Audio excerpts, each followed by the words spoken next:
I want to bring in Tiffany Shepis, actress and friend of Corey Haim. Tiffany, I'm very sorry for your loss. I know that you were once engaged to Corey. Tell us about him. What was your relationship with him like?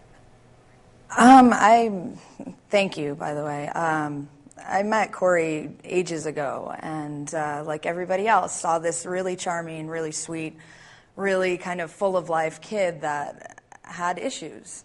And you know, like everybody kind of wanted to help him through it and said, well, all you really need is a support system and all you need is friends to stand by you through it. And unfortunately, that's not really all it takes. When was the last time you saw him?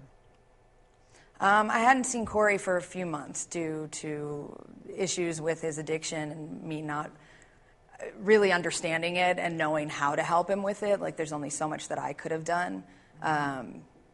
But the last time I did see him, he looked so much better, and he said he felt better, and you know, was off everything that he had been on, and he had like starting like workout regimens, and he looked great. So it's kind of a shocking surprise to hear this today. I know that he, as we were just talking about, he seemed to have struggled with addiction.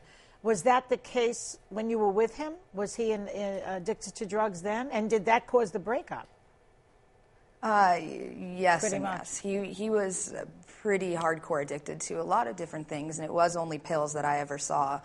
You know, he tried, and he would go to different doctors and say that he really wanted to do it for his career, for his health, and it just never took. You know, I think that many years of addiction, I mean, you see people that just smoke cigarettes and it's impossible to kick. Imagine kicking, you know, 8 or 9 different types of pills that you've been taking for, you know, 15 years. Well, you know, it begs the question why he wasn't in rehab if that was happening. He wasn't in rehab, right, Kate? He'd been in and out of rehab. I mean, he'd been in countless rehabs. He was working with an individual addiction specialist, one-on-one. He had gone to rehab. He had come out of rehab. I mean, it seems like every time he went, it was effective for a while, but it was always a matter of time before a relapse would occur. How would you, Tiffany, how would you remember Corey? How would you like to remember him?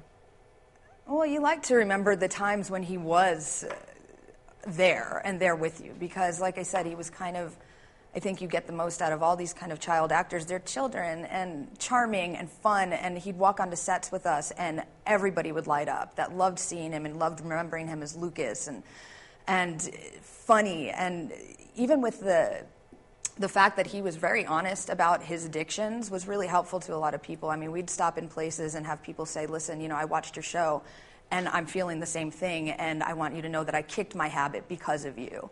And he took really great pride in that. So it's kind of a shame that he couldn't pull it together himself.